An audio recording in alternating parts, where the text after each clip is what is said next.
హైదరాబాద్కి ఓఆర్ఆర్ అనేది మణిహారంలాగా ఉంటే ట్రిబుల్ ఆర్ అనేది మహాహారంలాగా కాబోతుంది.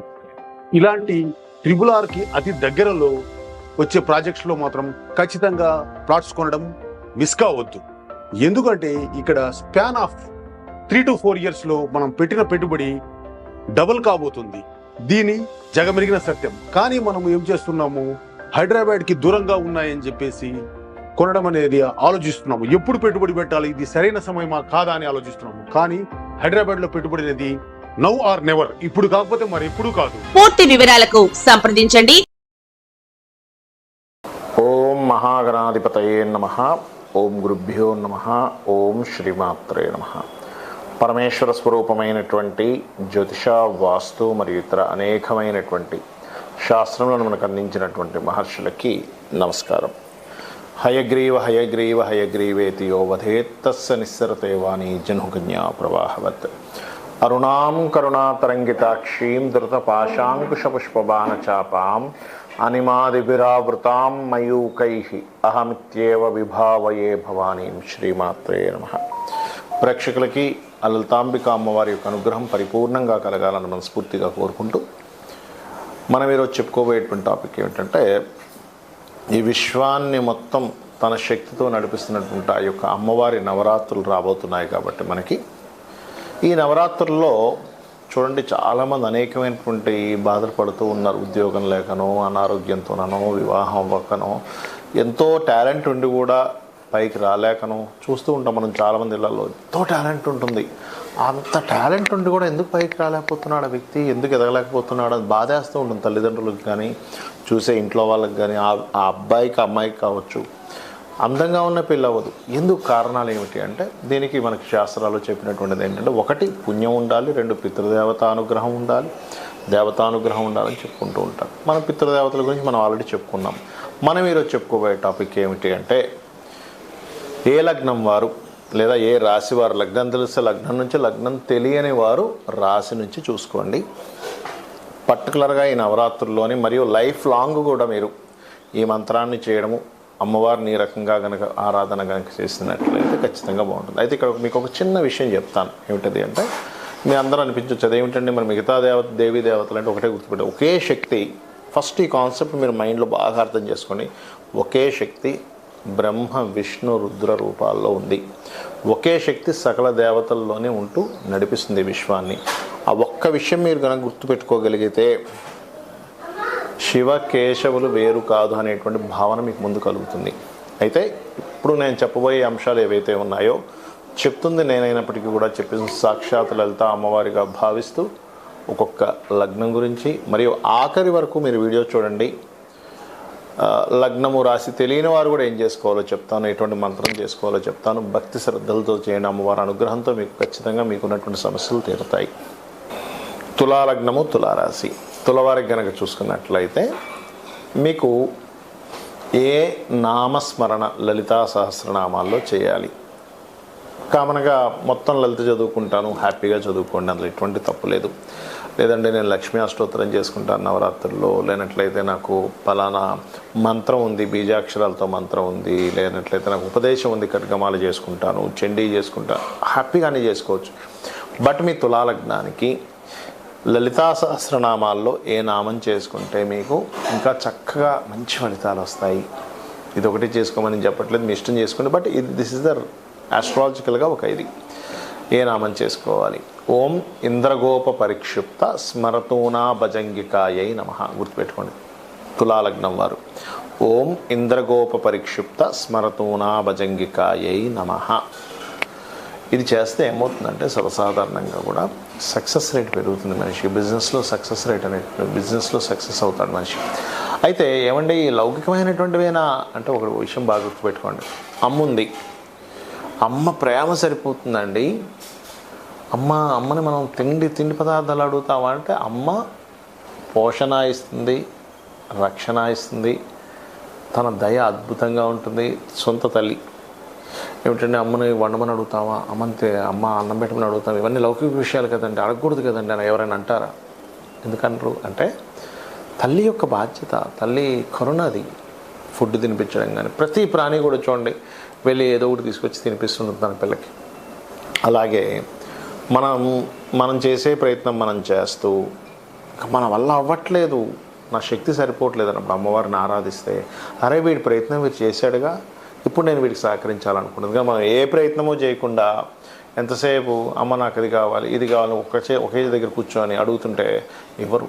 సొంత తల్లే ఇవ్వదు. అరే నువ్వు ప్రయత్నం చేయి, తర్వాత కావాలి నేను సహకరిస్తా అంటారు. తండ్రి అయినా సరే తల్లి అయినా సరే. అలాగే ఏంటంటే మన ప్రయత్నం మనం చేస్తాం, ఆ ప్రయత్నానికి శక్తిని ఇచ్చేది కూడా అమ్మవారు అనుకోండి, గుర్తుపెట్టుకోండి. అలాగే మీరు ఈ నామంతో పాటు దానం ఏం చేయాలి? శనగలు దానంగా ఇవ్వండి, పసుపు రంగు వస్త్రంతో కలిపి, లేదా గంధము కానీ పసుపు కానీ ఆలయాల్లో దానం ఇవ్వచ్చు. గోవుకి అరటికాయ తినిపించవచ్చు. అందులో ముఖ్యంగా దేశీవాలి గోవుకి తినిపించండి. అదేవిధంగా మరొక విషయం ఏంటంటే, మీకు ఎవరైనా గురువులు ఉన్నారు, ఆధ్యాత్మిక గురువు కావచ్చు, మీకు విద్య నేర్పిన గురువు కావచ్చు, ఎవరైనా సరే, గురువు అనేటువంటి పదం ఏదైతే ఉందో అది చాలా బలమైనటువంటి పదం. అలా ఉన్నప్పుడు వారికి మీరు ప్రత్యేకంగా ఏంటంటే వస్త్రములు ఇస్తే ఇంకా మంచిది నవరాత్రుల్లో. అలాగే ఈ తులాలగ్నం లేదా తులారాశి, మీరు లగ్నం తెలుసండి అంటే ఫైన్, ఇంకా లగ్నం నుంచి వెళ్ళిపోండి, నేను చెప్పింది. రాశి తెలుసండి వెళ్ళొచ్చు, కానీ లగ్నం రాశి రెండు తెలుసు, ఫస్ట్ లగ్నానికి ప్రియారిటీ ఇవ్వండి. చాలామందికి ఏంటంటే లగ్నం కానీ రాశి కానీ నక్షత్రం కానీ ఏమీ తెలియదు. అలాంటి వాళ్ళు ఏం చేయాలి బాగా అర్థం చేసుకోండి. ఫస్ట్ విధానం తెలుసుకోండి. అమావాస్య రోజు మధ్యాహ్నం పూట హవిస్సాన్నము అంటారు, లేదా నెయ్యి కలిపినటువంటి అన్నాన్ని భుజించమని చెప్పింది శాస్త్రం. రేపటి నుంచి నవరాత్రులు అనుకుంటే ముందు రోజు గుర్తుపెట్టుకోండి. అదేవిధంగా రాత్రిపూట పలహారం మాత్రమే తీసుకోవాలి, ఫుల్గా భోజనం చేయకూడదు. ఇది విధానం. నెక్స్ట్ డే నిద్ర లేచినప్పుడు ముందే అమావాస్య రోజు అన్ని సామాగ్రి తెచ్చుకోవాలి. ఏమేమైతే మనం పూజ చేయడానికి కావాలో అవన్నీ సామాగ్రి తెచ్చుకోవాలి. తర్వాత రోజు ఏంటంటే చక్కగా మీరు అంటే పువ్వులు ఇలాంటివి ఏ రోజుకి ఆ రోజు కొనుక్కోవచ్చు. చక్కగా మీరు అలంకరణ చేసుకొని మీ యొక్క పూజా మందిరంలో వేప మండలు, అదేవిధంగా మన అరటాకులతో కూడా కొంతమంది అలంకరణ చేసుకుంటారు. బట్ ఇక్కడ ఏంటంటే మామిడి ఆకులు వేప మండలతో అలంకరణ చేసుకోవచ్చు, పుష్పాలతో కూడా అలంకరణ చేసుకోవచ్చు. మీ యొక్క మందిరాన్ని చక్కగా పీట వేసి కలశం పెడతారు. ఆ కలశం ఒకటి గుర్తుపెట్టుకోండి, కలశము పెట్టే ఆనవాయితీ మీకుంది లేదు అని కాదు, మీరు పెట్టాలనుకుంటే పెట్టండి, అందులో ఎటువంటి డౌట్ లేదు. ఎందుకంటే కలశం పెడితే మరింత అద్భుతం. కాకపోతే కలశం పెట్టినప్పుడు మీకు ఎటువంటి ఆటంకాలు వచ్చినా ఎక్కడా కూడా దాన్ని తీయకూడదు, గుర్తుపెట్టుకోండి. కంటిన్యూ చేయాలి, దాన్ని పురోహితుని పిలిపించైనా కంటిన్యూ చేయాలి. ఆ రకంగా కలశం పెట్టుకోండి. అదేవిధంగా కలశాన్ని దానం చేయాలని చెప్తుంది శాస్త్రం. 9 రోజుల తర్వాత ఆ కలశం మనమే అట్టు పెట్టుకోకూడదు, గుర్తుపెట్టుకోండి. అలాగే అందులో వేసేటువంటి వాటర్ గంగా యమున తీర్థ అయితే వేసుకోవచ్చు. అదేవిధంగా మన దగ్గర మామూలు నీళ్ళు ఉన్నాయి, గంగే యమునేచ అనుకుంటూ కూడా నీరు వేస్తే మంచిది. అందులోని మీరు కొంతమంది నవరత్నాలు వేస్తారు, కొంతమంది బంగారం ఉంగరాలు అవి వేసుకుంటారు, కాబట్టి అవి తీసేసేసుకోవచ్చు, అవి ఇవ్వాల్సిన అవసరం ఏం లేదు. 5 రకాల పత్రాలు కూడా వేయమని చెప్పారు. కొబ్బరికాయ పెట్టి కలశం పెట్టి దాని తర్వాత ఏదైతే వస్త్రం ఉంటుందో వస్త్రం మీద బియ్యం అది వేసి అమ్మవారి పటం కానీ విగ్రహం కానీ పెట్టడం, దానికి రోజు చీర మార్చుతూ ఉంటారు, రోజు మార్చాలి. అదేవిధంగా శ్రీచక్రం ఉంటే ఇంకా మరింత మంచిది. అలాగే మరొక విషయం ఏంటంటే ఇక్కడ గమనించండి, ఈ యొక్క నామాల్లో ముఖ్యంగా అంటే చూడండి, మనం ఇప్పటివరకు మీ లగ్నం ఏంటి, మీ రాశి ఏంటి, దాన్ని బట్టి నామం చేసుకోమని చెప్పాం. కానీ ఈ యొక్క అమ్మవారికి ఈ ఏవైతే మనం ఇప్పటివరకు అమర్చుకున్నామో అదేవిధంగా ధ్వజం కూడా పెట్టుకోమని చెప్పింది శాస్త్రం. పెట్టుకున్న తర్వాత మీరు మొత్తం లలిత సహస్రనామాలు చేసుకోవచ్చు. అదేవిధంగా మీరు లక్ష్మీ అష్టోత్తరం చేసుకోవచ్చు, దేవి కటకమాల ఉదయం అంటే చదవచ్చు, చండీ పారాయణం చేయొచ్చు, దుర్గా అష్టోత్తరం చదువుకోవచ్చు, ఏమైనా చేసుకోవచ్చు, గుర్తుపెట్టుకోండి. కాకపోతే భక్తి ప్రధానం ఇక్కడ. అంటే ఏమిటి, ఏదో చేయాలి, అబ్బా ఇంట్లో వాళ్ళు పోరుపడలేకపోతున్నానో, చేయకపోతే ఏదో నాకు ప్రమాదం జరుగుతుందేమో అని భయంతోనో చేయకండి, భక్తితో చేయండి.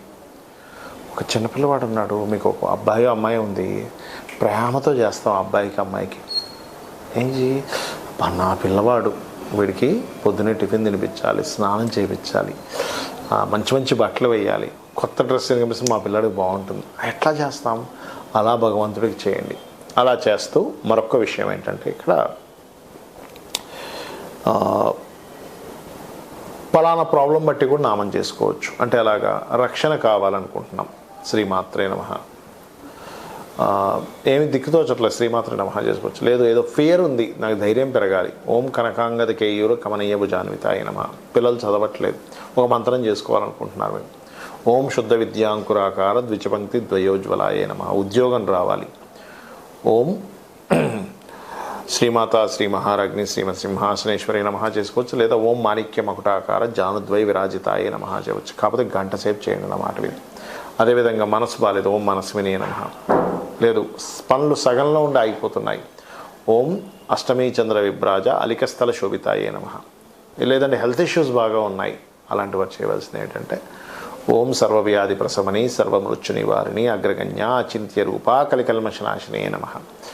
అదేవిధంగా వివాహం అవ్వట్లేదు, ఓం కామేశబద్ధ మాంగళ్య సూత్ర శోభిత కందరాయే నమః. వివాహం అయిందండి కానీ మా ఇద్దరి మధ్య సఖ్యత లేదు, ఓం శివకామేశ్వరంకస్త శివా స్వాధీన వల్లభాయే నమః చేసుకోండి.